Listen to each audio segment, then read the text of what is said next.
Hey there survivors, this is the Clear and Present Prepper coming to you with the second video in the Back to the Basics series. Okay, so in this series, I'm giving you all the basics you need in order to survive a mess hits the fan situation, otherwise known as a SHTF situation. And in this video, I'm going to do kind of both. I'm going to basically show you what's in my bug out bag, the one I have prepared for, for a year now.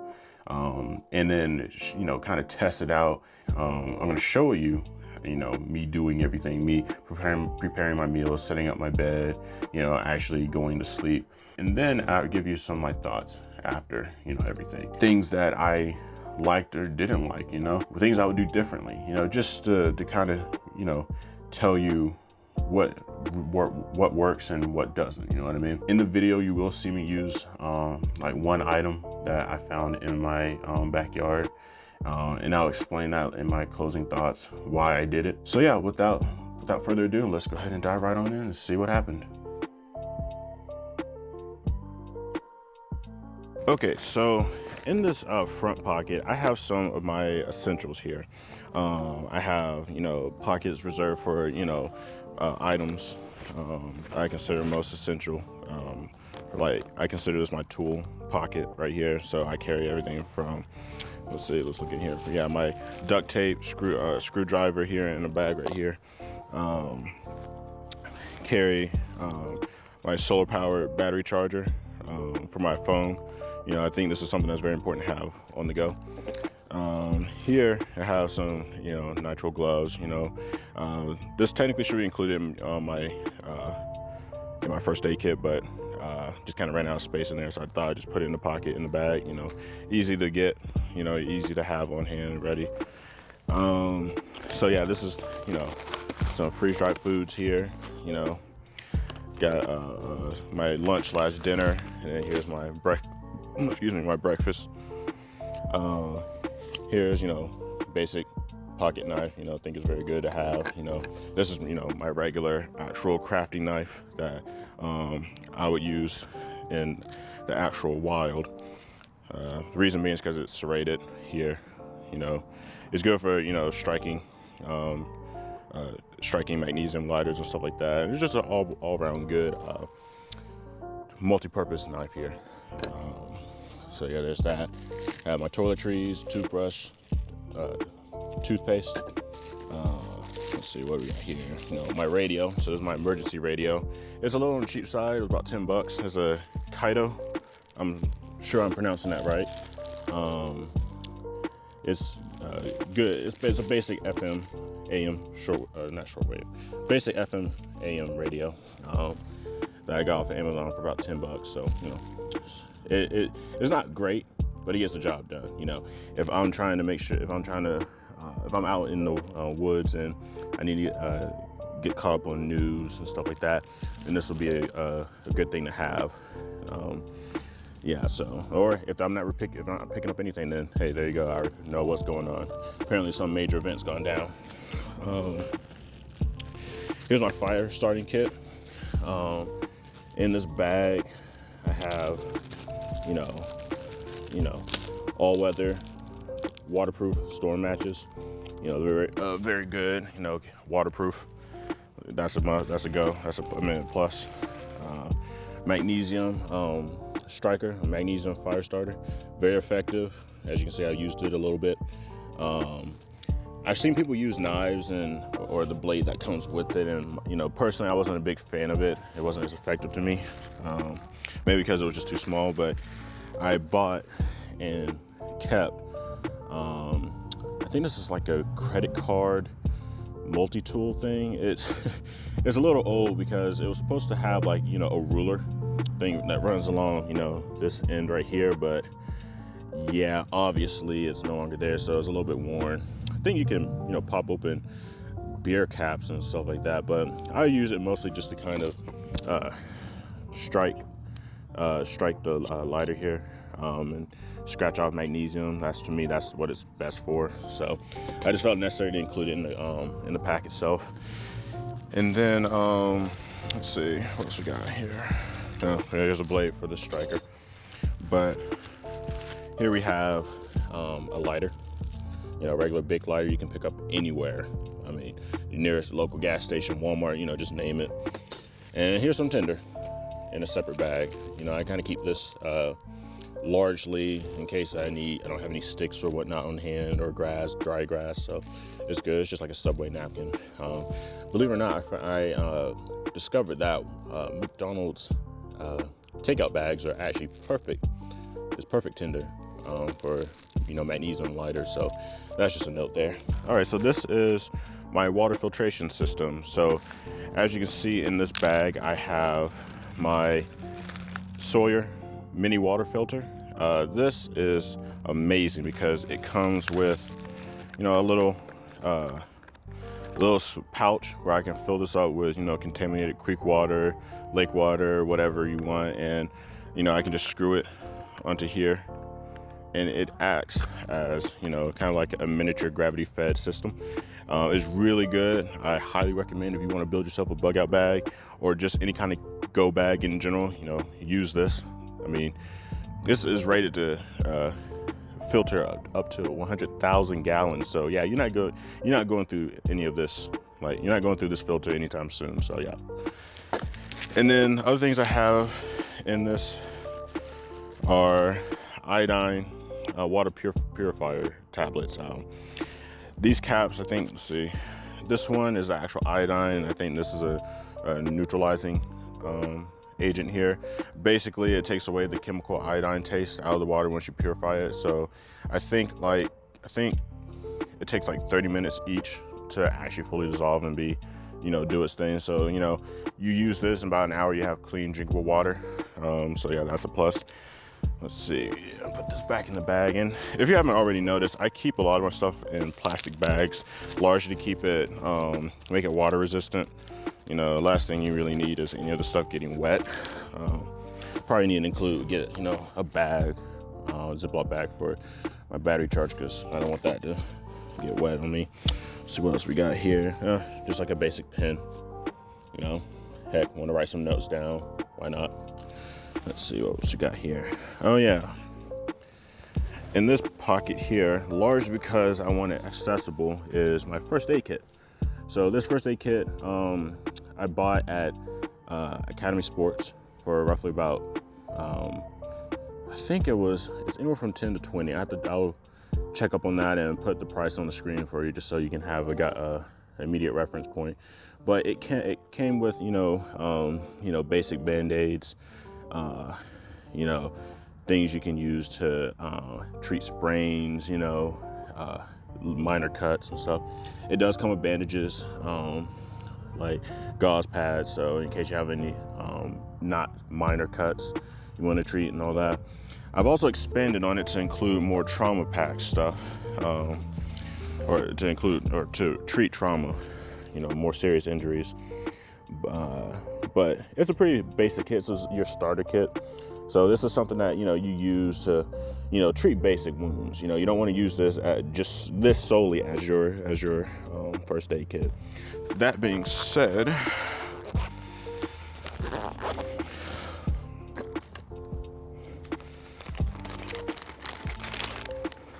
here is my trauma kit. Now this is, I think this is the same brand as this. Yep, Adventure Medical Kits trauma pack. It comes with quick clot bandages in here. Basically, this is what you're going to use if you're going to treat any major deep cuts or even gunshot wounds. You know, of course, with the latter, you probably want to get a more advanced kit, but this is something that is a good start if you're looking to treat, you know, not so major, not so minor wounds. You know, so yeah, shows, yeah, a gun. So yeah, you basically use this to treat any major injuries and wounds. So I definitely recommend you get this. This is actually recommended by a lot of prepper circles and everything. And in case you haven't noticed, in this bag I have my paracord. Should include this with the fire starters, but this is very handy as just a multi-purpose tool here. You know, you can start fires with it. You can string up tents with it. It's basically good if you need something on the go that looks inconspicuous, you know, all that fun stuff. Let's see what else I got in here to show y'all. Oh yeah, so this is my emergency survival blanket. I took it out of the pack. Apparently it was vacuum sealed, so, you know, getting it back into the pack itself is nigh impossible. But this is like a standard emergency blanket. You know, I've yet to really test it out. I mean, from, you know, just taking out the package and, you know, messing around with it, I could tell that this is, it probably will work. But if you don't use it like a blanket, you can use it as a liner on the ground. You know, largely just to kind of act as like a barrier between you and the elements on the ground. Like I kind of said before, I might use it with the bivy bag itself, the emergency bivy bag, to kind of just act like a barrier between me and the ground when I, you know, camp out here tonight. So this can also be used as shelter material, because you can, if you don't have a tarp with you, this has a reflective side, so you can largely use this as, if you're outside like it's summer, you can use it to deflect a lot of heat, and, you know, you go under it and all that. So it's a good thing for that. But if you're in winter, it can shield you from the wind. So if I decide to erect a shelter tonight, this will probably be what I use, since I don't have a tarp with me on hand. So yeah, kind of looking forward to trying that out. Let's see what else. Oh yeah, I include this in my side pocket, largely because I want it easily accessible. But this is my, you know, flashlight. It's a 300 lumen flashlight. It's actually very good. It has a zoom feature. You know, has a lower light setting. Also has a blinking light setting, so that's great. Kind of like that. But yeah, it's very easy. It's a very good compact flashlight. I think it's a Ozark Trail 300 lumen flashlight, so very good to have. And then let's see, this was one of the cheaper items that someone really gave to me that I didn't really buy myself, but I thought, what the heck, just include it. So this is a cheap but semi-useful shovel that you can kind of include in your pack if you want it, as like an easy little tool to use. You just assemble it like this, and then I think you extend a little ring or something. Let me see. Oh no, you screw it. I don't know the name of this brand. I'm assuming it's not very expensive, because I think it came with something else that I kind of lost a long time ago. But you know, it's a little compact shovel. You know, it's not amazing quality, but I think you can get the job done. It has a serrated edge, so you know you can saw wood with it, at least small twigs or something like that. And I think it has a bottle opener right here, so like a beer cap bottle opener. So yeah, kind of, I don't know if it's very useful, but hey, more features. And then here's just your standard, you know, aluminum water bottle, insulated. So I've used this before many times. You know, if you pour hot drinks into it, it is not going to go cold anytime soon. Trust me on it. I think the brand is called Reduce. So it's a Reduce water bottle. So it's a Reduce water bottle. Here's the full name: a Reduce Hitch bottle, 20-ounce water bottle. So I'll include a link in the description below. As well, I'll include links to all these things. You can find them easily on Amazon or in your stores like Walmart, or if you have them in any sports goods stores near you. So yeah. And I think that about does it for this part of the video. So everything you see here, I'm going to try to find some way to use it tonight, and I'll come back to you with the after report. Okay, so there you have it. All right, so that covers everything that's in my bag. Tonight I'm gonna try to use as much of this as I can, just to test it out, just to see what we got going here. I'm gonna film myself throughout the night, do a couple shots just to see, you know, how all this works out, if I can even get my sleeping bag in the bivy I have, you know, just to document how I, you know, make it through the night. And just as a quick reminder, it's about 50 degrees right now. It's probably going to drop as low as 31. Just wanted to repeat that. So yeah, if I get through the night relatively comfortably, you know, this will prove that this kit I put together is actually quite effective. So yeah.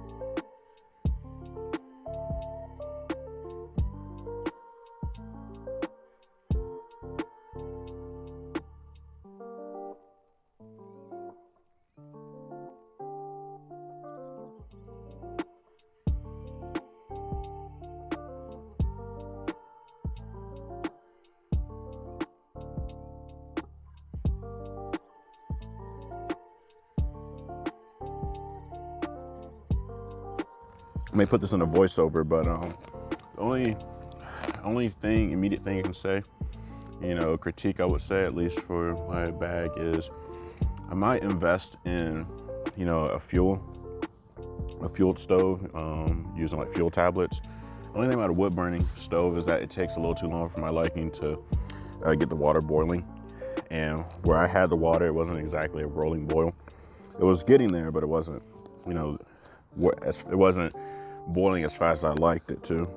So when you're out in the woods, you want to be quick and you want to be, conspicuous, and fire creates a smell. So I wanted to, get this done as fast as possible. So.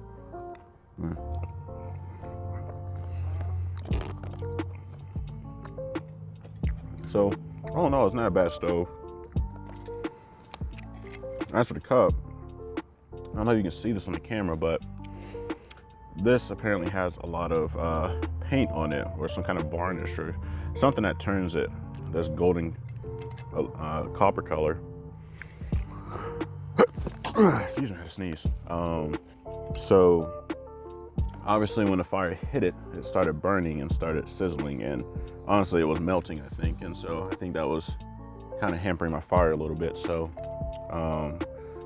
yeah, probably gonna see if I can find a different cup. Also, as great as this cup is, I feel like these handles are a bit too short. It kept burning me because the lower part of it kept getting hot. So I wasn't really a fan of that. I think I burned myself at least a little bit when I first tried to pick it up after the fire had been going for a while. So sort of spilled some of the water, not enough to ruin it, but don't want to burn myself, don't want to risk burning myself and not bugging out and whatnot. So probably gonna get myself a different cup, one with longer handles and stuff, maybe even bigger. So yeah. Overall, not a bad experience. Not a bad experience. Definitely will be taking everything here into consideration when I, wake up tomorrow and finish this video. Okay, so here is my little shelter. I decided to put this on top of everything just to kind of keep the wind out of my face. This is using my emergency blanket. I decided instead of putting it over my face, I was just gonna go ahead and just erect a little shelter of some type. Since I'm in my backyard and I'm kind of cheating a little bit, I'm using 2 pipes / poles that we have in it, just to kind of keep out the paracord I have tied over it. So yeah, this, judging by how the wind usually passes through our yard, I kind of decided to set it up so that hopefully tonight I'll be able to stay relatively warm, at least sleep relatively comfortably. So yeah, all right, well, that's just a quick note, so I want to let y'all know.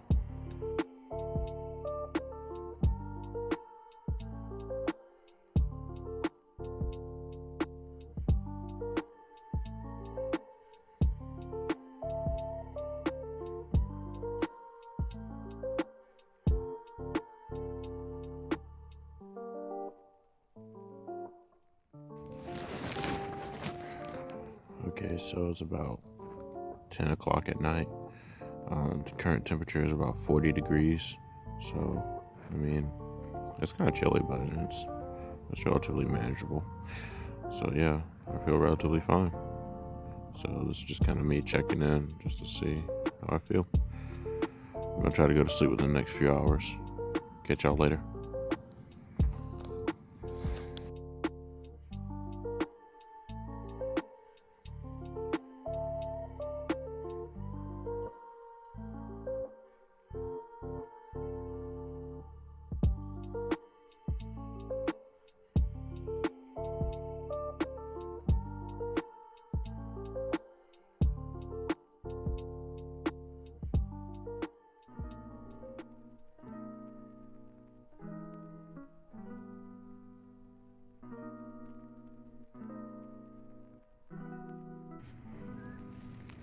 This morning. Well, that was an interesting night. Oh, man. All right. Let's see. Yep. The bag is a little wet, but that's all right. Whew. Let's go ahead and get my breakfast started, shall we?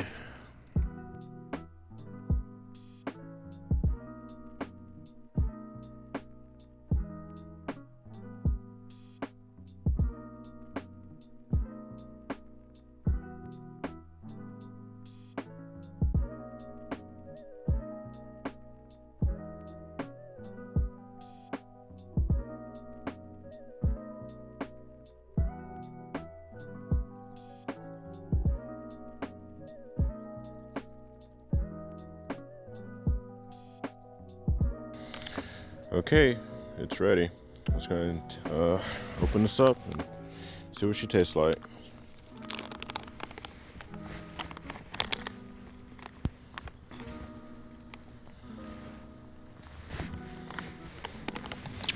So this is what's inside. I don't know if y'all can see that too well. Well, let me go ahead and eat it with my fork. Definitely gonna be investing in a spoon or some kind of multi-tool utensil. All right.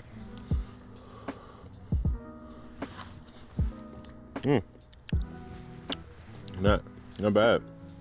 Actually, not that bad. Of course, it's not your mama's oatmeal.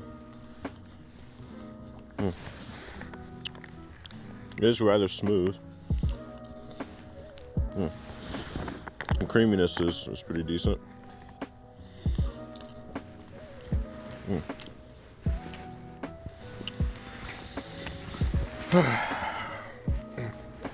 Reason why I'm not putting it in the cup is aside from the fact that the paint seems to be burning on the outside of it, and I'm concerned about getting my food. I'm trying to also keep my water usage down to a minimum. So I'm kind of actively avoiding having to clean stuff, if you know what I mean. So what I probably do with my trash is, an actual situation, probably either take it with me wherever I go and dispose of it later, or just bury it somewhere. So, it's the only time I foresee myself having to actually live like this is if something bad happened and, couldn't really, the environment was the least of my concerns, that. So, but anyway, not bad. Definitely a B. This is my campsite now. As you can see, there's some trash, some things I used, but not altogether not a bad night. Look at that, sun's rising. So it's about 7 o'clock in the morning, and it is freezing, literally. All right, well, that completed my first night with my 72-hour go bag. So let's go ahead and break down my experience, and let's talk about what I've learned. Okay, looking back at my experience, things kind of went my way and didn't in some ways. So to start things off, I felt like I was prepared mostly for what I encountered. The bug out bag worked. I had the shelter I needed. I had the clothes I needed. I was warm. I basically had everything I needed. I had the food, the lights, everything I needed, including all the way down to my phone charger, to charge my phone over the night. So, everything worked out, but there were some things I noticed that I kind of want to share with y'all real quick. So, despite the fact that I was warm, I found myself not very comfortable. I didn't include a pad to lay on in my sleeping bag or my bug out bag. So when I laid my stuff out, I was basically sleeping on the bare ground. I did have the emergency bivy bag to act as kind of like a barrier between my sleeping bag and the ground itself. And I know people tend to say, use a pad to kind of act as the barrier. But I don't know if I wanted to see if it wasn't necessary or if I just wanted to see, without it, what it would feel like. Because the idea behind my bug out bag was to create something, small, simple, and relatively cheap. But the sacrifice I made was, I didn't have anything comfortable to sleep on. So I felt everything I was sleeping on, including the ground, including everything that was, under me, rocks, twigs, even the grass itself felt hard at one point. I can even feel just how uneven the ground was. So that was a factor. Another thing, I used my bag as a pillow. The only problem with that was, giving me cramps in my neck, and I woke up with, a pretty decent cramp that caused me headaches throughout the rest of the day. That might just be a personal thing. It may not affect y'all the same way, but it definitely made the day after quite miserable for me because it was a headache I really couldn't get rid of. I also had to deal with a lot of condensation on my bivy bag and the shelter, which was to be expected. I knew that my breath was going to cause condensation. And there were good things and bad things about it. The good thing was that the sleeping bag I was using didn't soak through, so it wasn't enough water to make it uncomfortable to do it so where I woke up in the morning soaked and wet. The downside is it still happened, so that means that there is the possibility. So, I'm gonna have to research ways in order to kind of minimize condensation. I know one thing that I might have done that kind of contributed to it, which was, using the bag and my sleeping bag as kind of like a makeshift hood to cover my head while I was sleeping, because it did get a little windy last night. So it made it, I was afraid that I was going to catch like a cold or something. So, I just put the bag over my head to just also keep myself warmer, but also make sure I didn't catch a cold or something. I don't know if that was a good decision or not. But I mean, it made it so that I was warmer. So, I guess that's a pro. So also with the sleeping bag getting wet, it made it so that I had to dry it out in the morning. Now that may just be unavoidable, however you do it. But, it took about 3, maybe 2 hours of holding the bag out for it to dry. And the situation I was practicing, I'm practicing being as quick as possible. So to me, that just kind of was a bit of a slowdown, but it may be something that I'm just not going to be able to avoid, Okay, so then there were my meals. I felt like my meals were satisfactory. They didn't exactly fill me up, but they, I was fed. I wasn't exactly hungry when I went to bed and when I woke up. Contrary to what the pack said, I ate 2 servings. So I basically just ate the whole pack. Yeah, so the meals were satisfying.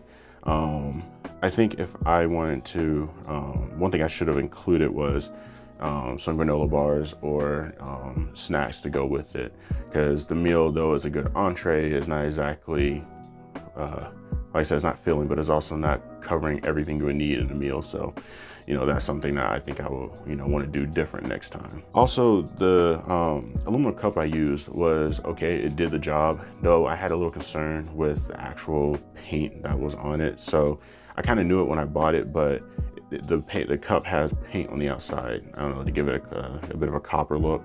And while it looked good, when put over fire, it burned. So it also created created some bad fumes that kind of made me sick. I didn't really like that, and I'm not sure if it's even safe. So I don't want to end up giving myself some kind of cancer or whatnot. So I'm definitely going to get a new or a different cup to use. Not that one. I wouldn't recommend using that one. I mean, you can use it, but I wouldn't recommend it. Then there's the stove. Now, the stove was the biggest factor for me because I found the stove to be kind of a trial and error experience, largely because I had a hard time keeping the fire alive. When I placed the cup, as you'll see in the video, as I placed the cup on the stove, as I kind of assumed I was supposed to do, it basically made it where the fire wasn't getting enough oxygen, which kind of made it difficult to keep alive. And no matter how much fuel I gave it, it was always in danger of burning out. In fact, I had to kind of cheat and use a few matches, the storm matches that have gunpowder on it, to basically keep it alive. And I'm trying not to waste resources here. So that was the dinner. That's when I largely kind of came to that conclusion. When I made my breakfast meal, as you can see in the video, I decided to use a grate that I just had laying around in the backyard from an old grill I had. I basically used that to kind of put over the stove and then put my cup on top of that, and that worked fine. It was perfect. The water actually came to a roiling boil because the fire was actually alive and burning hot enough, and it made it so that I could eat my food in a relatively short time. It took like half the time to be ready. Then with the grate on top of it, it took half the time for the water to actually get hot enough to use versus using the stove without the grate. So I guess that was interesting learning experience. So that being said, things I would do different, and different things I probably pack, or I don't know, things I would just do differently would include, I'll probably invest in like an inflatable pad, camping pad to put under my sleeping bag. I would probably forgo using an emergency bivvy. Though it acted as a barrier, it really just, in my opinion, it wasn't exactly worth it. Emergency, that's probably different. So I would probably still pack it nonetheless because it doesn't take up any space. The little clip that came on the outside, clipped to the outside of my bag, so it didn't really take up any space. So it didn't hurt to have it. But I didn't see a really major advantage of having it outside of this small thing it did for me, which was keeping the bag off the ground. So yeah, I would invest in an inflatable sleeping pad to kind of also add a bit more comfort. So I'm not sitting rolling most of the night and feeling sore as heck in the morning. I also invest in an inflatable pillow, so not get myself neck cramps in the morning, get myself headaches in the morning. So that would be something I would change. This is more or less more of a minor thing. I'll probably check out a better sleeping bag. The sleeping bag I use, which I'll include in the link in the description below, I felt like it was useful. It did exactly what it was supposed to do. I think it was rated at about 41 degrees Fahrenheit, and the temperatures fell to about 30 degrees Fahrenheit. So, I didn't sleep naked in it. I wore clothes. In fact, what you see I'm wearing now is basically what I wore. So I felt like it, with some help, did what it was supposed to do. And I felt warm. That was the important thing. I was warm. I wasn't going to die if I slept out there. So that was the biggest pro. So I would definitely say it did its job, but I'm thinking of investing in something a little more expensive, something that's rated lower, just for, just in case. What I'm thinking of doing is including trying out a different kind of stove, or at least trying a stove with those white fuel pellets that you see in sporting goods stores and sometimes online, and see how that works out. So that's something I'll probably do different there. So yeah, overall I felt like the bug out bag that I had put together was good. It served its purpose. It did exactly what I needed to do. Though I only tested it out for one night when it's really supposed to last like 72 hours, I felt that if I had continued on the way I was, it would have been fine. The biggest complaints I would have with it is that the stove wasn't working as good as I wanted it to, but what are you gonna do about it? You gotta kind of be prepared for things not going your way. So I wouldn't exactly say I wouldn't recommend it. I would just say be prepared to improvise things a little bit. That's kind of what I had to do. All right, so that concludes this video. If you have anything you want to say, anything you want to point out, please comment below, and make sure you subscribe for more videos like this. This is Clear and Present Prepper signing out.